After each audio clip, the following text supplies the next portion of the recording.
Alright, so what is going on, guys? This is going to be a very different video today than it normally is. Today, I'm going to be talking about my Gheenoe Highsider. So this is in no way an ad for Gheenoe. I love my boat, I don't love the company, but I'm going to talk about everything you guys need to know about my boat today and try to answer any questions that you guys have, because I've been getting a lot of questions. It's probably the most common thing is questions about the Gheenoe itself. So I'm going to take you guys from the beginning of the boat all the way to the back and the motor, everything. And I'm going to try to give you guys rough approximations on what everything costs. So, without further ado, let's get right into it. Okay, so starting with the boat in general. This is called a 15.4 Gheenoe Highsider. It's a 2008, and the 15.4 means 15 foot 4 inches. So, we're going to start from the front. So basically what I bought this boat for was $2,200. And it basically, let me stand up here. It basically just came with the plain boat, the trailer, and the motor back there. That's all it came with. There was no accessories, nothing. The boat was just plain white on the inside with the splatter paint, no cooler, none of that, nothing. So I paid $2,200 for it, and now we're gonna go through what everything would cost. Basically, if you had bought it brand new, like the trolling motor and all that. So we're gonna start from the front. It has a nose right here. This is where I hook it to the trailer. Hook goes right there in the front, and then we go to the bracket, which I got from Custom Gheenoe. And it was about $190, and it's powder coated black. And then connected to that, we have a 55 Minn Kota Endura, I think it is, Minn Kota Endura C2 right there. 55 pound thrust, and it whips this boat around. Like, I mean, full speed with this, it'll go like probably like 6 to 7 miles per hour. It's like pretty dang fast, where it's like pushing a full wake with this boat. So it'll carry it, even in the wind, anything. Then right here we have a class 24 battery. It's not in there right now, so I'm going to move it out of the way. I have it sitting on these C-deck pads right here that I'm not exactly sure. I'm going to roughly guess they were about $40 for the two of them. This is the front section. There's just a small area. I usually don't use it for anything or store anything up here. Just keep the battery in the case right there, and it sits on these pads so it doesn't ruin the bottom of the boat. Then moving over to the front seat, boat has 3 seats, 1, 2, and 3.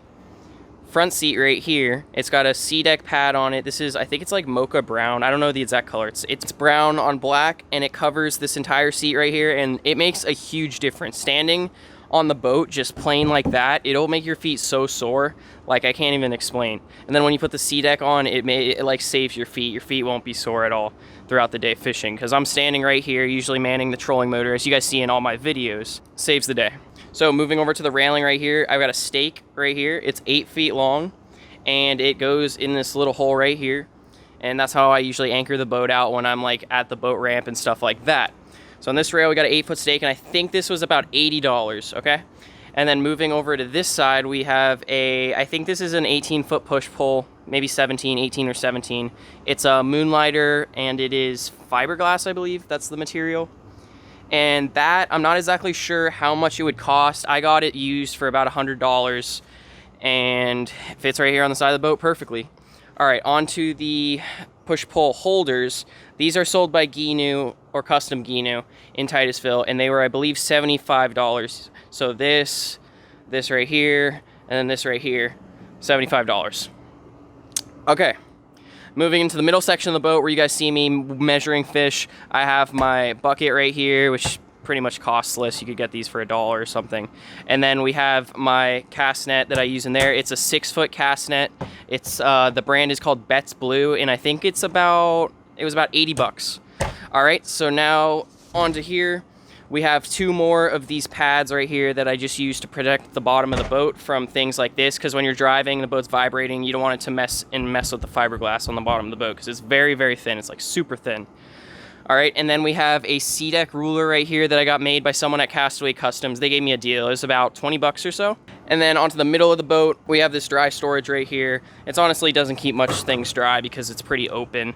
It's not like sealed tight or anything, but just a little storage compartment if you wanted to put anything in there. Now we're onto the back of the boat. The whole thing has splatter paint black, and it's on white. But onto the back, we have the Yeti cooler.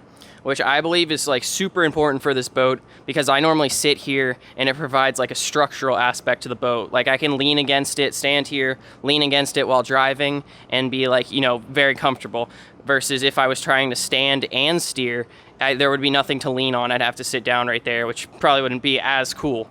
So I normally sit here on the cooler. See what I got in here.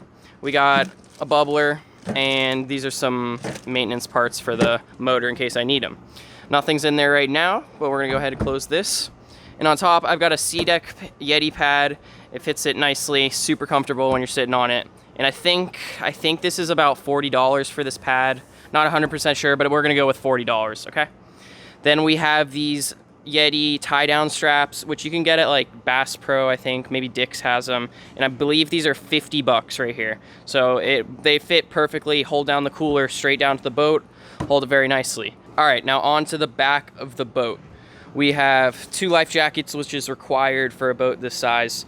And, or actually 2, I think you need 1 per person, and I never have more than 2 people in the boat, so it works pretty well.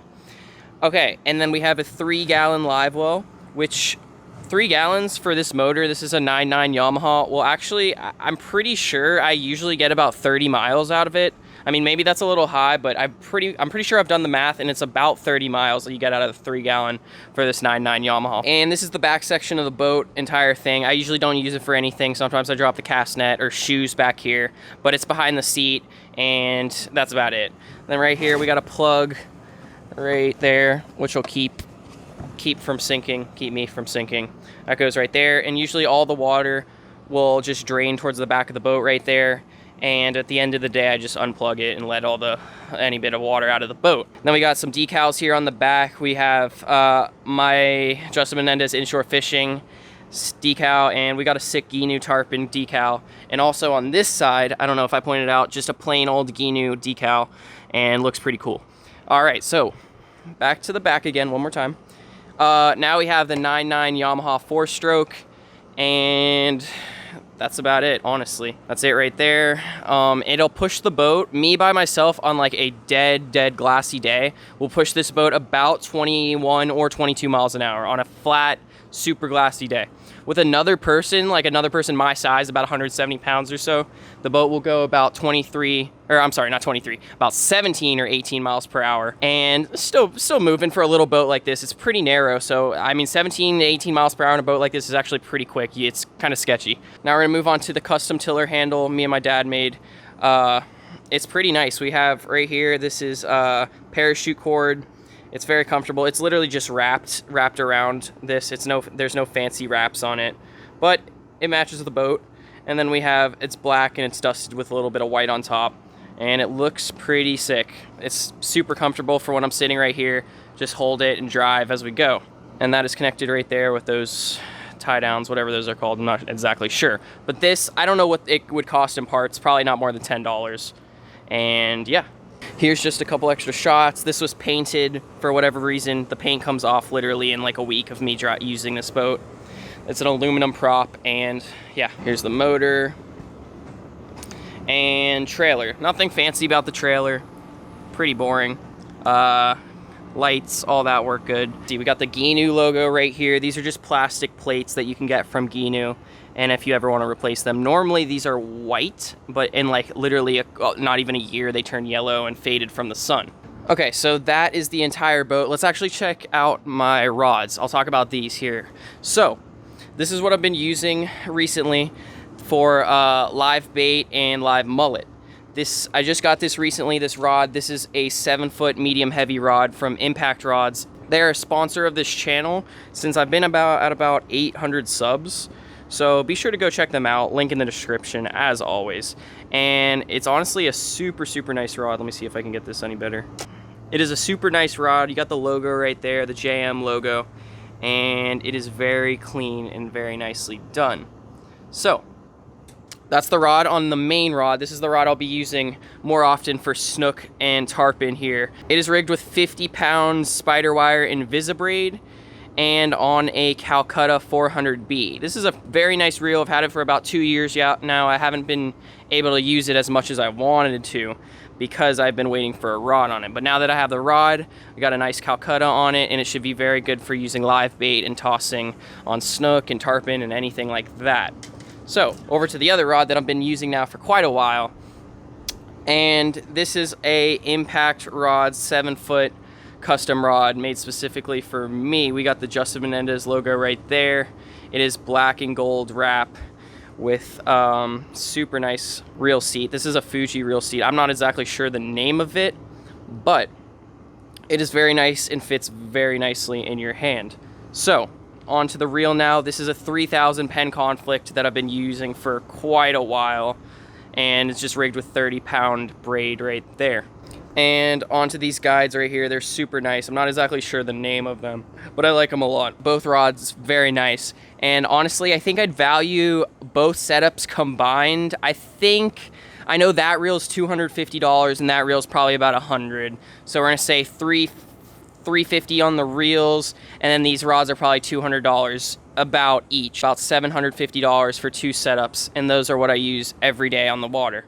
So if you have any questions at all about the boat itself, rods, reels, tackle, anything, let me know in the comments below.